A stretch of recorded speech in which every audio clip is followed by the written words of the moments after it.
त्याला सगळं वाचायला जमते, महापूजेवर नाचायला जमते, सगळं विडंबन चालू आहे माय बापू. वास्तवामध्ये महापूजेवर आता नाचू नाचू ऑर्केस्ट्रा टाईप भजन चालू आहे. वास्तवामध्ये टीका म्हणून नाही, परंतु जे लोक बघायलेत ना आणि जे शास्त्रामध्ये अनुभवत आहेत ना, त्याच्यामध्ये सगळी विसंगती चालू आहे. शाणे शाणे मी म्हणणारे लोकांचेही असते वस्तुस्थिती आहे. तुम्ही आता सध्या महापूजेचं स्वरूप टोटल बदलून गेले. महाराज साधी टिमकी वाजू देत नव्हते. वाळगी महाराज साधी टिमकी वाजू देत नव्हते, टाळ वाजू देत नव्हते. पांडू महाराज साधी टिमकी वाजू देत नव्हते, टाळ वाजू देत नव्हते. एका एका शब्दाचं त्या ठिकाणी विश्लेषण करत होते. असे साधू संत महात्मे सगळे एका एका शब्दाला अक्षराचा अर्थबोध करत होते. आजकाल बघा तुम्ही प्रत्येक महापूजेवरचे चित्र बघा, सगळं विसंगत झालेलं आहे. महाराजांनी सांगितलेल्या पूजेच्या विधीच्या टोटल विरोधात चालू आहे, टोटल विरोधात. आणि ते शाणे शाणे माणसं, चांगले सुज्ञ लोक, कीर्तनकार, प्रवचनकार, ग्रंथकार, पोथीवाले, सगळ्यांची अवस्था ही झालेली आहे. टीका नाहीच. पुन्हा सांगालो, वस्तुस्थिती आहे माय बाबा, वस्तुस्थिती उघड्या डोळ्याने सगळे लोक बघायला. वास्तवामध्ये खरं तर महापूजेवर बसल्यानंतर माईने अनुसया मातेनं महापूजा घातली होती बद्रिकाश्रमाच्या ठिकाणी. सगळे देवी देवता त्या ठिकाणी पूर्ण साधू संत महात्मे अतिथीगण आलेले होते. किती विधीपूर्वक अशा प्रकारची पूजा त्या ठिकाणी माईनं केली. तेच लोक कीर्तनामध्ये सांगतात आणि त्याच कीर्तन त्याच महापूजेवर तेच लोक बुड्या मारून पैसे घेऊन भजन म्हणतात. किती अवस्था बिकट आहे. पण याला कोणी बोलायला म्हणायला तयारच नाही. करसाल तसं करा आणि आम्ही मस्त बघत राहतो. काय व्हायला काय नाही सगळं विपर्यास विडंबन चालू आहे माय बापू परमार्थाचं. म्हणून सार घ्या माय बापू, सार घ्या. इमानदारीनं फार मोठ्या अशा प्रकारच्या गलथानी चालू आहे. खूप अशा प्रकारचं शास्त्र पुराण एक म्हणाले, तुम्ही एक करायले आणि शहाणपणा कोणाला सांगायले मग तुम्ही. किती महत्वाचं म्हणजे विपर्यास आहे. हे सगळं कुठेतरी थांबलं पाहिजे. आपण परमार्थिक लोक आहोत, नामधारक आहोत, म्हणून हे नावेला असतो आपले म्हणून सांगायची पाळी येईल. आणि आपलेच लोक करायला ना ते, आणि लोकांना पुन्हा ब्रह्मज्ञान सांगत बसावे. आणखी पुन्हा ते चुकीचं म्हणणं महापूजेवर आणि आपल्यासारखे म्हणणं केली की तुम्हाला बघा आमच्या सोबत हे म्हणायला सुद्धा तयार नाही, असं पुन्हा त्याच्यावर उलट पलटवार करणं. किती अवघड बाब आहे, किती अवघड बाब आहे. म्हणजे सगळे चुकीचे विडंबन, निरर्थक अपशब्द त्या गाण्यामध्ये, शब्दामध्ये, अभंगामध्ये, पदामध्ये म्हणतात. अभ्यास नाही, सार घ्यायचं नाही, काही कोणाचं नीट ध्यान देऊन ऐकायचं नाही. अहो नीट ऐकलं तरच नीट बोलता येते, नीट वाचलं तर नीट समजते. काय करणार आहे? म्हणून आपण सर्वांनी ध्यानात ठेवलं पाहिजे. नुसतं कर्मकांड करू नका, त्याच्यातला सार महत्वाचं जतन करा आणि त्या पद्धतीनं आपण सर्व काही देवदेव करा, तरच देव असणारा आपल्या जवळ आहे. तरच देव जवळ आहे. हे पोथ्या, पुराण, कीर्तन, प्रवचन, सत्संग हे जे आहेत ना, सगळं आपल्या मनाला तयार करण्यासाठीचे माध्यम आहे. हे बैठक आहे, बैठक मनाची बैठक. हे देवदेव बरोबर का पुन्हा सांगायला फक्त मनाची बैठक तयार करण्यासाठीची, एक पात्रता तयार करण्यासाठीची तुमच्यासाठी माध्यम आहे. मग याच्या नंतरचा प्रोग्राम नंतर आहे. मग ते देवदेव, देवाचे द्वारे मग क्षणभरी. एक क्षण जरी अशा अवस्थेमध्ये जर आपण देवदेव केलं तर चारी मुक्त दासत्व करतात.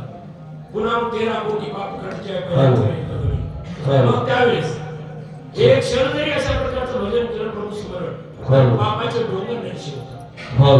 त्यानंतर अशा प्रकारे आपण सर्वांनी ध्यान ठेवलं पाहिजे. माता अनुसयेनं बद्रिकाश्रमाच्या ठिकाणी हे जे अशा प्रकारचे नीतिमत्तेचे धडे दिले, प्रत्यक्ष आचरणातून दिलेले आहेत माय बापू साधू संत महात्मे.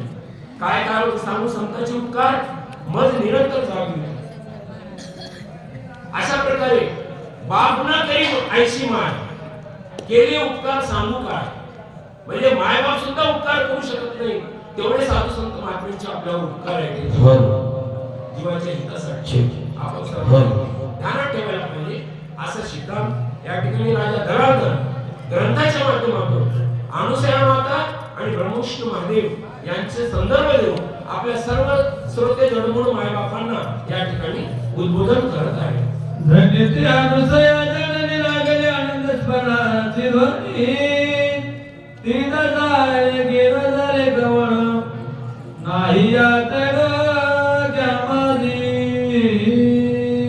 आणि मग अशा प्रकारे ती अनुसया माय असणारी खरोखरच अशा प्रकारची मोठी महान अशा प्रकारचं पतिव्रता सामर्थ्यवान माऊली होती. याची प्रचिती लक्ष्मी सवित्री पार्वती मातेला प्रमुख श्री महादेवाला आलेली आहे.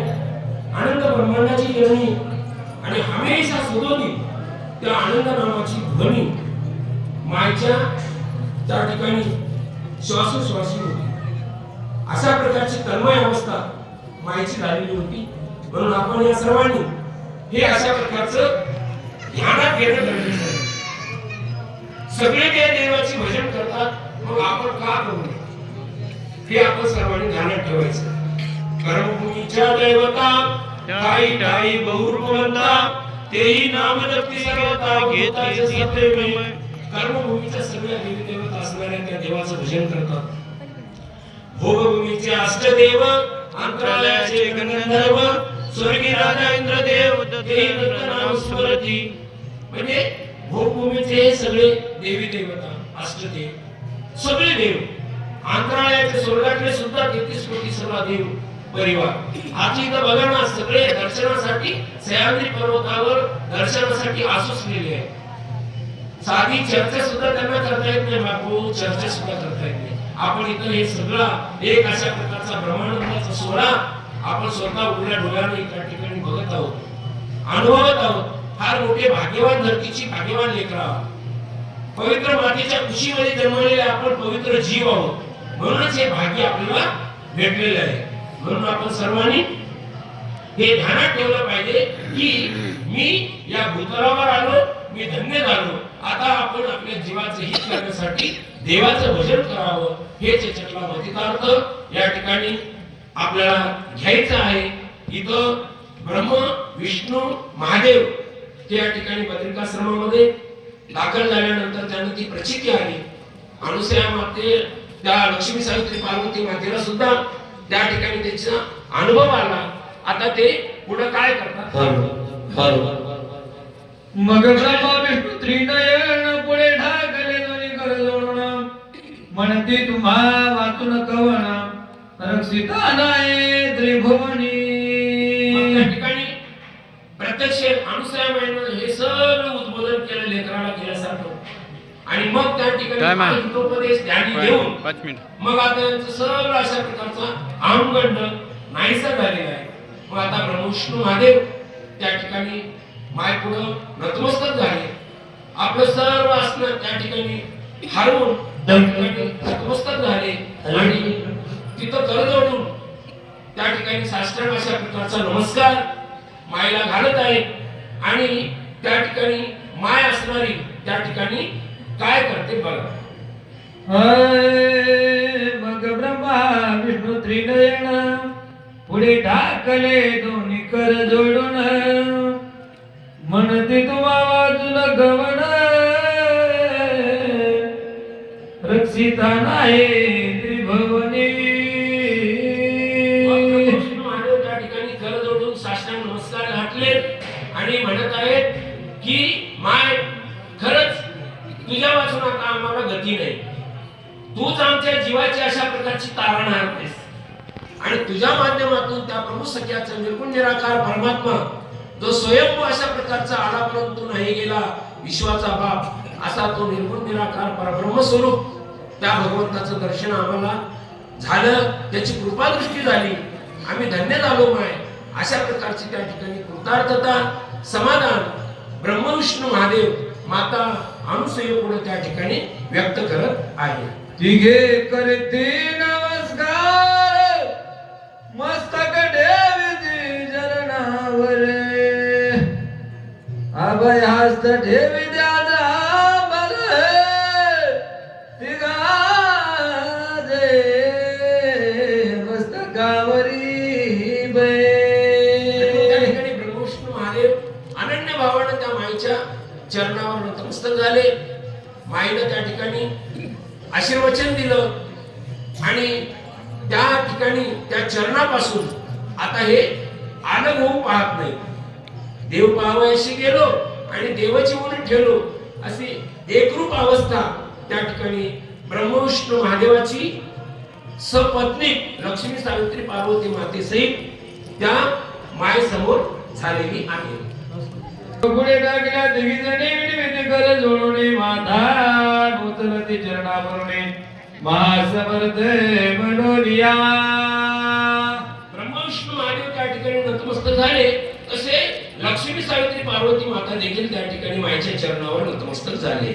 आता मात्र त्या चरणापासून आता दूर होऊ पाहत नाही, कारण त्या चरणावरची कृतार्थता समाधान जे हित त्यांना दिसलं, जाणवलं, अनुभवलं, प्रत्ययाला आलं ते आता त्या ठिकाणी ते विसरायला तयार नाही, त्याच्यापासून ते अलग व्हायला तयार नाही. अशा प्रकारची त्यांची मनधारणा किंवा मानसिकता बनलेली आहे आणि मग त्या चरणाला घट्ट अशा प्रकारची मिठी मारून त्या चरणापाशी ते तल्लीन झालेले आहेत. ब्रह्मविष्णू महादेव आपले सपत्नी त्या ठिकाणी हा असा प्रसंग बद्रिकाश्रमाच्या ठिकाणी चालू आहे. दिगंबराई वादता अवधूताई वामना.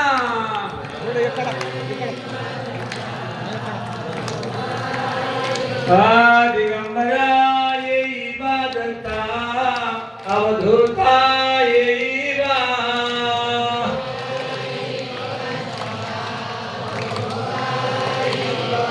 अवधूतायै वा दिगंबरायै वा.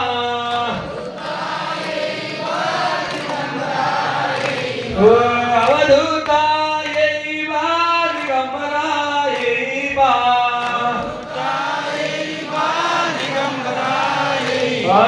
दिगंबरायै वादता अवधूतायै वा.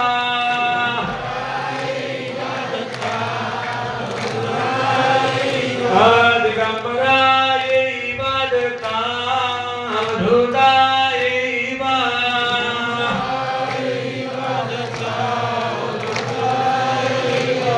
दिगंबरायै वादता अविनाशायै वादता.